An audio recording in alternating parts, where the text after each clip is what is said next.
সম্মানিত সাংবাদিক বন্ধুগণ, সম্মানিত দেশবাসী, আমরা আজকে অত্যন্ত গুরুত্বপূর্ণ একটি দিন। আপনারা জানেন যে আজকে 6টায় বাংলাদেশ নির্বাচন কমিশন সম্মানিত প্রধান নির্বাচন কমিশনার বাংলাদেশের দীর্ঘ প্রতীক্ষিত এবং আকাঙ্ক্ষিত ত্রয়োদশ জাতীয় সংসদ নির্বাচনের শিডিউল আজকে সন্ধ্যা 6টায় তিনি ঘোষণা করেছেন। এই শিডিউলকে সামনে রেখে তাৎক্ষণিকভাবে বাংলাদেশ জামাত ইসলামের পক্ষ থেকে আমাদের সংক্ষিপ্ত প্রতিক্রিয়া আমরা আপনাদের সামনে তুলে ধরছি ইনশাআল্লাহ। এই সংবাদ সম্মেলনে ব্রিফিংয়ে এখানে আমাদের সম্মানিত কেন্দ্রীয় নেতৃবৃন্দ উপস্থিত আছেন। আমার পাশে আছেন আমাদের সম্মানিত সহকারী সেক্রেটারি জেনারেল জনাব মাওলানা আব্দুল হালিম, পাশে আছেন জনাব মোবারক হুসাইন, বাংলাদেশ জামাত ইসলামের কেন্দ্রীয় নির্বাহী পরিষদের সদস্য। আমার আরেক পাশে আছেন ঢাকা মহানগর উত্তরের সংগ্রামী আমির, কেন্দ্রীয় নির্বাহী পরিষদের সদস্য জনাব সেলিমউদ্দিন সহ আমাদের নেতৃবৃন্দ এখানে আছে। আমরা এই জাতি দীর্ঘ একটি সময় থেকে অপেক্ষা করছিল যে আমাদের সামনের জাতীয় সংসদ নির্বাচনের তারিখ এবং এর সাথে শিডিউলটা কখন ঘোষণা হয়। কিছুটা অনিশ্চয়তা ছিল, কিছুটা সন্দেহ সংশয় আমরা ছিলাম। আজকের প্রধান নির্বাচন কমিশনারের ঘোষণার মাধ্যমে সেই সংশয়ের অবসান হয়েছে। আগামী 2026-এর 12 ফেব্রুয়ারি আপনারা জানেন বাংলাদেশ জাতীয় সংসদের 300 আসন নির্বাচন অনুষ্ঠিত হবে। আমরা জাতির সাথে সাথে আমরাও মোবারকবাদ জানাচ্ছি এবং এই ঘোষণাকে আমরা স্বাগত জানাচ্ছি।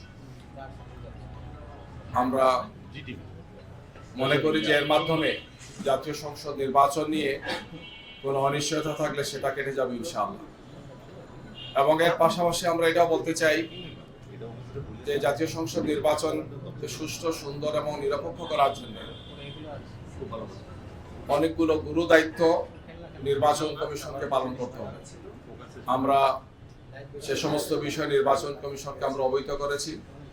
আমরা আশা করব যে তারা সেই সমস্ত গুরুত্বপূর্ণ দায়িত্বগুলো পালন করবে। বিশেষ করে সবগুলো রাজনৈতিক দলের জন্য লেভেল প্লেইং ফিল্ডকে নিশ্চিত করা, অবৈধ অস্ত্র উদ্ধার করা এবং জাতীয় সংসদ নির্বাচনকে অর্থবহ করার জন্য প্রশাসনিক এবং অন্যান্য যতগুলো দায়িত্ব আছে এই সবগুলো দায়িত্ব পালনে তারা সর্বোচ্চ দায়িত্বশীলতার পরিচয় দিয়ে তারা দায়িত্ব পালন করবে। এক্ষেত্রে কোনো ধরনের কোনো দুর্বলতা আমরা আশা করব না, যাতে জাতির উদ্বেগ বা উৎকণ্ঠার কোনো জন্ম হয়। আমরা প্রত্যাশা করব যে সুষ্ঠু, সুন্দর, গ্রহণযোগ্য নির্বাচনের জন্য একটি সুন্দর সুষ্ঠু নির্বাচনকে নিশ্চিত করার জন্য লেভেল প্লেইং ফিল্ডকে তারা নিশ্চিত করবে এবং এই বিষয়ে সর্বোচ্চ ভূমিকা পালন করার জন্য যেহেতু নির্বাচন কমিশন শিডিউল ঘোষণা করেছেন, তাদের উপর এখন সর্বোচ্চ দায়িত্বটা এসেছে গিয়ে এখন থেকে তারা সেই ভূমিকাটি পালন করবেন, আমরা সেটা প্রত্যাশা করছি।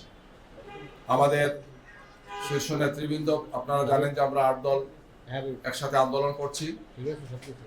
আমাদের এছাড়াও আরো যে সমস্ত বক্তব্যগুলো আছে আমরা 8 দলের শীর্ষ নেতৃবৃন্দের পক্ষ থেকে বিস্তারিত পর্যালোচনা করে আমরা আপনাদের সামনে সেটি পেশ করব ইনশাআল্লাহ।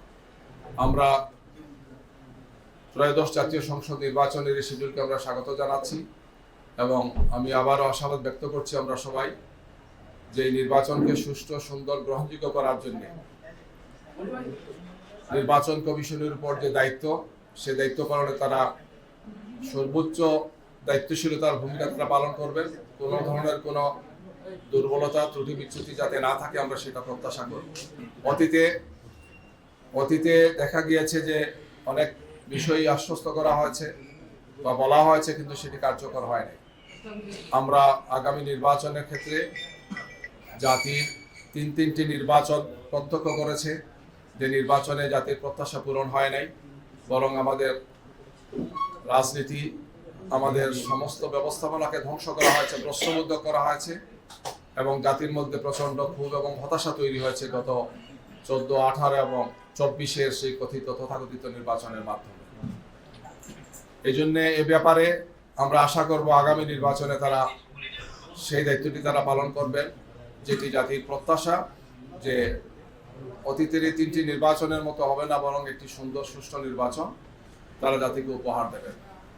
আমরা আবারও আপনাদের মাধ্যমে দেশবাসীকে সাথে নিয়ে আগামীর সেই নির্বাচন সুষ্ঠু, সুন্দর এবং গ্রহণযোগ্য করার জন্য আমাদের পক্ষ থেকে সর্বোচ্চ প্রত্যাশা থাকবে, সহযোগিতা থাকবে এবং আমরা আমাদের জনগণকে সাথে নিয়ে আমরা আশা করছি একটি সুন্দর নির্বাচন আমরা পাবো।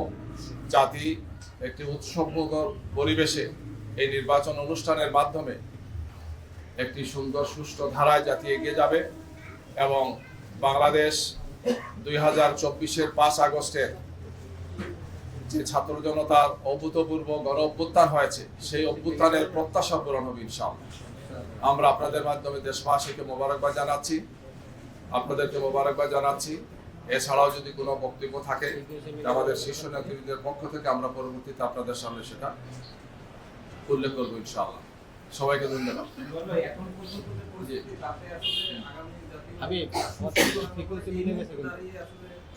আমার লাস্ট